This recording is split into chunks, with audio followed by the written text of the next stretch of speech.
Je suis David Breneau, Epson photographe ambassadeur, et ceci est ma vérité.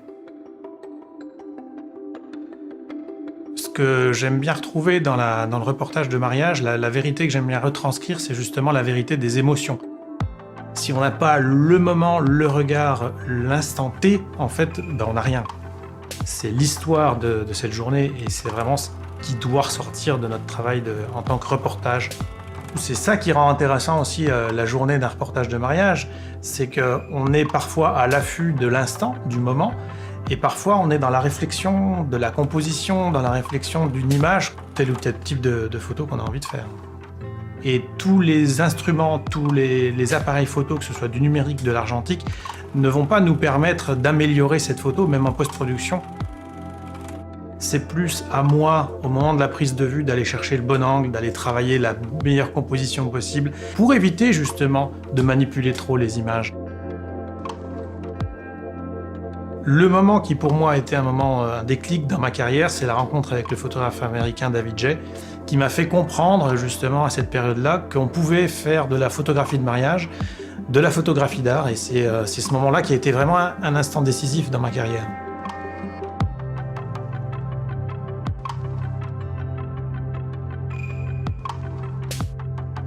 Cette photo, finalement, elle représente en général l'intégralité de ce qu'on doit faire retranscrire lorsqu'on fait un mariage.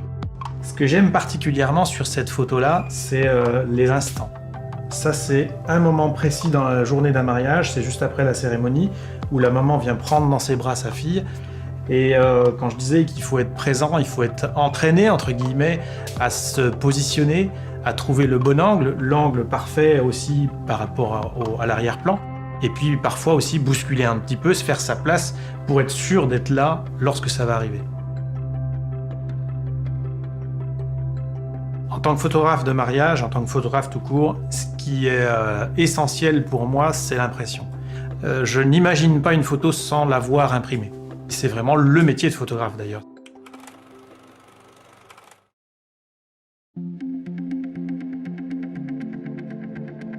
En fait, j'ai choisi le mariage pour c'était un peu un challenge en fait. Est-ce qu'on peut pas faire quelque chose de différent? D'essayer de faire de cette photo sociale quelque chose de beaucoup plus artistique. À chaque couple va être différent, donc on est obligé d'apprendre sur la personnalité de chacun et d'essayer de mettre la personnalité de chacun en valeur aussi. Ça, c'est de l'inspiration typiquement argentique, par exemple, c'est la double exposition. Donc là, c'est une mini mise en scène. Ensuite, on a différentes techniques. Techniques de photos vraiment prises sur le vif. Des photos beaucoup plus organisées, avec un setup, avec des flashs peut-être. Des photos un peu plus organisées comme celle-ci. Et à d'autres moments, beaucoup plus naturelles. Donc je fais à peu près une quinzaine de mariages par an. Et à chaque fois, ça correspond à peu près entre 2000 et 3000 photos prises sur le mariage, pour en laisser environ 1000. Donc après le reportage, il y a toute la partie post-production. Je mets tout dans Lightroom, photo argentique et photo numérique. On va travailler vraiment sur le fond des photos pour vraiment avoir quelque chose d'une similitude du reportage complète. Je me fais aussi mes propres réglages prédéfinis que je fais moi-même, qui me permettent d'aller beaucoup plus vite aussi. Et j'ai des réglages que je me suis fait par rapport au film que je vais utiliser. Donc là, on est sur une photo qui est en train d'être traitée dans Photoshop.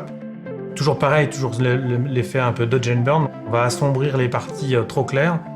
C'est nous qui allons un peu diriger l'œil de la personne sur une photo.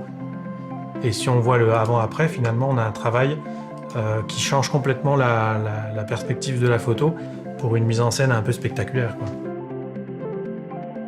J'ai cette imprimante Epson depuis 1 an à peu près. Mon business a évolué parce qu'aujourd'hui, je ne peux plus travailler sans impression. Et donc, je suis comme une galerie. Par contre, je suis mon propre fournisseur finalement de tirage fine art. D'ailleurs, ma taille de prédilection serait plutôt le 60-80 parce que j'ai tendance à aller vers le grand tirage. Pour moi, plus le tirage est grand, plus la photo est belle. Donc, sur cette photo-là, j'ai choisi le Cold Press Bright. C'est un papier texturé et donc par rapport à cette photo-là, j'aime beaucoup. Il va mettre en évidence encore un petit peu plus, soulever encore un peu plus les détails. Chaque photo mérite un papier spécifique et d'où l'intérêt de faire des tests. En fait, cette imprimante me permet d'aller encore au-delà de ce que je proposais jusqu'à présent dans mon business, puisque l'idée c'était de faire de la photographie de mariage un art. Et l'aboutissement de cet art, finalement, c'est le travail que me permet cette imprimante avec des tirages de qualité. En fait, Epson m'apporte beaucoup avec cette imprimante, que ce soit pour la colorimétrie, le choix des papiers, la facilité d'utilisation. Ça, c'est vraiment quelque chose qui est très intéressant. En fait, ouais, j'adore cette imprimante, j'adore ma P6000.